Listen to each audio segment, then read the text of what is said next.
Hello everyone, welcome to Gallant IAS. As a part of our mains answer writing and mentorship program Chakde Mains, here I have come up with a question that is from GS to Polity. So without much delay, let us jump into the question. So the question is, the Indian party system is passing through a phase of transition which looks to be full of contradictions and paradoxes. As I mentioned earlier, whenever you get a question, what you have to do, just read the question and underline the key points. So first of all, read the question. The Indian party system is passing through a phase of transition, which looks to be full of contradictions and paradoxes. Discuss. So here, the keywords are Indian party system, phase of transition, and full of contradiction and paradoxes. And the key word is discuss. So as the key word is discuss, it is one of the most frequently used directors with a blank tone and possibly the trickiest term whose meaning varies according to the question, as seen in this question. So discuss necessitates a debate where reasoning is backed up with evidence to make a case for and against an argument and finally arriving at a conclusion. So in simple terms, what an examiner expects us to discuss various perspectives and present a logical argument. So questions which ask a candidate to discuss are broad-based in nature and would expect the candidate to give out his own perspective with regard to the question. So that is with respect to the key directive, that is discuss. Discuss are keywords or directives by which we have to address the question. So what is the demand here? You have to mention about Indian party system, and it is said that it is passing through a phase of transition which looks to be full of contradictions and paradoxes. So Indian party system is a keyword. Phase of transition you have to discuss, and it is full of contradictions and paradoxes. That angle also you have to discuss. So here, so this is a 12.5 marker question. It was asked in the year 2016. Why I chosen this question is because the question is still relevant. The Indian party system, the politics, the transition phase of politics is still relevant even today. So this question or like this pattern question can be repeated by the UPSC. So UPSC has a tendency to repeat the question. So this question has a greater chance of getting repeated. So as I mentioned earlier, whenever you write an answer, you should have intro, you should have a body, you should have a conclusion. So here, what should be the intro? You can mention about Indian party system. That is, Indian party system is a multi-party system. There are political parties, that is national parties and regional parties, and it is the core of the Indian democratic system. Like that, you can give it as an intro. So first of all, you can mention that democratic polities and party system is one of the underlying features of Indian polity. Continuity and change has been its defining principles. You can say it like that. See, don't write general intros. It won't fetch you marks. You have to be very specific in your writing. And it is said that the recent trends show some phase of transition which looks to be full of contradictions and paradoxes. See what I have done here. I have linked the body with the introduction. Okay. See, if you are not getting a well introduction, just leave 2-3 lines for introduction and write the rest of the part. You can write the intro at the last. It's up to you. But if you are writing the intro, make sure that the intro is catchy, intro is precise, and intro should leads to the body. Should leads to the body. Very important aspects that you have to take care. So this is the intro for my answer. Moving on further. Next is you have to show the phase of transition. Okay, you can mention it in a line. That is, it was first of all a single party dominance was seen during the initial period till 1965 and all, and 1970s, and later on we could find a multi-party characterized by regional parties also. And second phase during the post-emergency period, regional party gets started rising along with fragmentation of national level parties. So it started coalition politics. Okay, coalition politics started, and till 2014, multi-party coalition system dominated. But after 2014, if you look, the national party dominance has again increased and it weakened the regional parties. So this is the general transition of Indian multi-party system that you can mention in a line. That phase of transition, you can just mention in a line. And moving on to the main body, you can see that what are the contradictions and paradoxes associated with this party system. See, contradictions and paradoxes associated with this multi-party system. See, what is basically meant by a paradox? Paradox and contradiction. Paradox and contradiction. See, paradox basically means a contradictory statement. It's an absurd and contradictory statement. Both contradiction and paradox are literally the same. Okay, so just write it in a single body kind of thing, contradiction and paradoxes. See, what are the paradoxes and contradictions you find in the Indian political parties?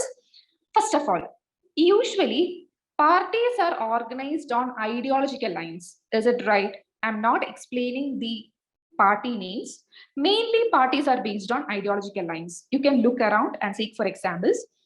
For example, here, parties for backward class are there, regional aspirations parties are there. For example, Bahujan Samaj Party. It is a party for backward class. We have regional aspiration parties like DMK, AIDMK, that you can mention. So, however, in recent years, ideologies are much more diluted and principles are compromised. It is a paradox or a contradiction. Initially, they stood for one identity or like one ideology. Later on, it got diluted. And second point is, though the parties calls themselves as defenders of democracy, they lack internal democracy within them. See, mostly the decisions are taken by a single or two-member leaders, and not even the members are allowed to know more about the party decisions also. Almost the party decisions are taken by a personality, a dominant personality. That is what is happening. So even though they preach for democracy, in their political agenda and all, they preach for democracy. But what they lack is internal democracy. That is a very important point. That is another paradox which is faced by this multi-party system and Indian polity. And third is dynasty politics. See, dynasty politics or family politics can be mentioned, which is an age-old tradition, started reflecting even in the regional and for local sphere. See, consider DMK. Okay. Karunanidhi, Stalin, like that it continues. Take the Nehru family or Gandhi family. You can see that Indira Gandhi, Rajiv Gandhi, Rahul Gandhi, like that dynasty politics still continues. Okay, dynasty politics or family politics still continues. That is a paradox. And cult of personality led to the loss of leadership values, and people are only familiar with the star leaders. The rising influence of film stars in political parties is an example, especially in Tamil Nadu politics. You can see Kamal Hassan. So what is this? The stardom or like the cult of personality is being reflected. So that is another issue which is faced by these parties. See, what is the significance of these parties? As India is a representative democracy, the parties are lodging candidates. They are going to be the representatives who are being elected by the people. So in India, as it is a multi-party system and a representative democracy, the role played by the political parties is very huge or very immense. That we have to realize.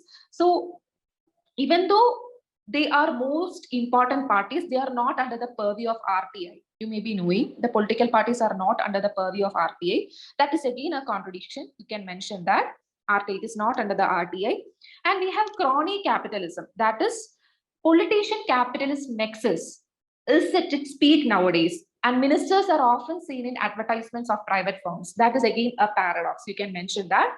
And there is an absence of leader of opposition in the last two governments, and lack of constructive criticism may end up in the decision of one single majority party. See, when the party in rule have a major share in the votes, what happened is that they dominate in the policy making, and the voice of the opposition is not heard. So that is again a contradiction or a paradox that is facing by the Indian polity.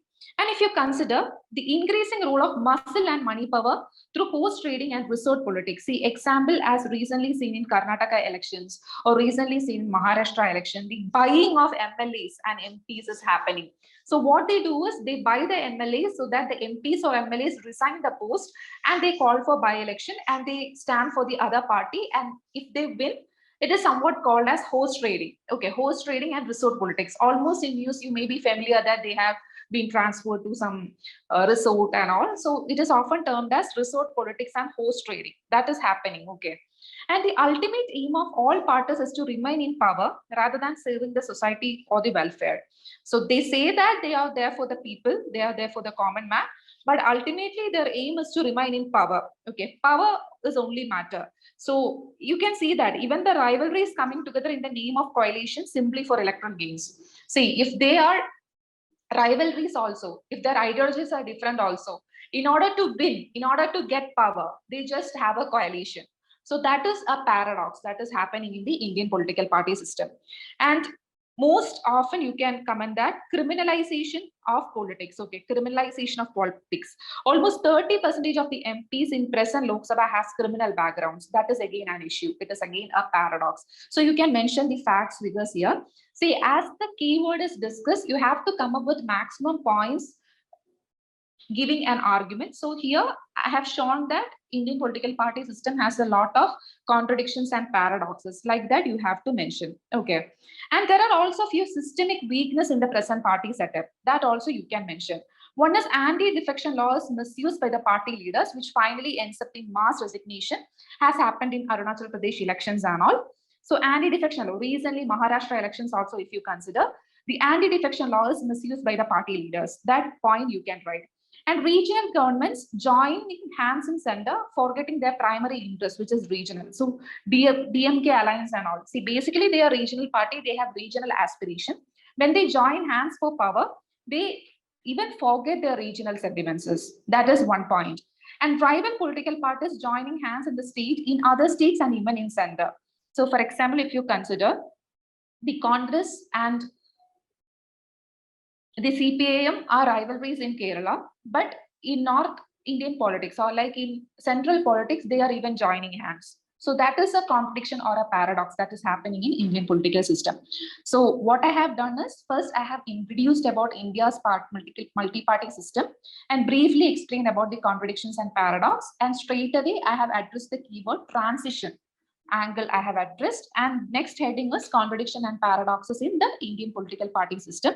Moving on further, you can mention that the first past the post system results in forming majority party rule, which may not always reflects the majority sentiments of the people. Okay, majority sentiments of the people. Example, 37% vote share converted to 51% as seen in 2014 general election, which is a paradox. Okay, only 37% has voted for the BJP, but it was converted to 51%. That is, majority has come up to rule. That is the BJP government. So it is again a paradox. And in many states, even after winning, the simple largest party is not able to form the government due to horse trading, mass defections, and resort politics. That is again an issue. So what you can conclude is, like, in a democratic country like India, the role played by these political parties are unmatchable. It is literally unmatchable. They also act as pressure groups which act against the government. They could even represent the backward sections and the unrepresented. The era of transition, trends, contradictions, and paradox evolved according to the need of time. It is basically time which determines everything. This transition. See, after 10 or 15 years, also this question is still relevant because it will be again going to a phase of transition, contradiction, paradox, etc. So that angle also you can mention. And finally, you can give a way forward here. So electoral reforms such as electoral bonds, model code of conduct, transparency in elections should be ensured, and strengthening of anti-defection law. That is, amendment of anti-defection law should be done. The proactive role of judiciary can be also given as a way forward. So judiciary should limit itself to review the legislation of parliament and executive decision, and shall work in harmony and not rivalry with other organs of government. So see here, in political party angle also, this judiciary, the proactive role of judiciary is really important. Okay, proactive role of judiciary is also important, but make sure that it should limit within the legislative powers. Okay, it should not overreach, or like it should not do judicial overreach. It should act within the aid of the constitution itself. So here, strengthening of anti-defection law and all. Maharashtra election recently, Supreme Court verdicts were there. That is why I have added this point also. You should not write this. It is for your basic understanding. You can conclude here with the way forward. Okay. So I'll explain the structure once more. First of all, you have to introduce by saying democratic politics and party system is one of the underlying feature of Indian polity. And next is show the phase of transition. Initially, a single party, later multi-party. Then again, it is transition is in favor of a national party. Okay, a centralizing tendency is there that you can mention. And contradiction and paradoxes, it is organized on ideological lines. There is no internal democracy, dynasty politics, cult of personality, and again, crony capitalism you can mention, absence of leader of opposition you can mention, role of muscle and money power you can mention, coalition simply for electoral gain, so that power politics you can mention, criminalization of politics you can mention, and simply for vote bank politics you can mention the keyword vote bank politics here. And finally, there are also few systematic weaknesses: anti-defection law, regional governments joining hands in the center, rivalries joining the hands, all that you can mention. And finally, you can give a way forward. See, judiciary angle, for your information only I have given, it is not part of the answer. So this is with respect to the question. The Indian party system is passing through a phase of transition, which looks to be full of contradictions and paradox. Discuss. So focus on the keyword discuss. You have to conclude it. That I have concluded, an Indian party system is passing through a phase of transition. That also you have to focus. So 12.5 mark question it was. See, again, if UPSC asking, it can come up with 15 question. So you have to prepare yourself to write 3 phases. Okay, 3 phases you have to write: introduction, body, and conclusion with a way forward. So that's it. See, this initiative is part of our spontaneous answer writing program as a part of Chakde Mains. So please stay tuned for more videos and more updates. Thank you.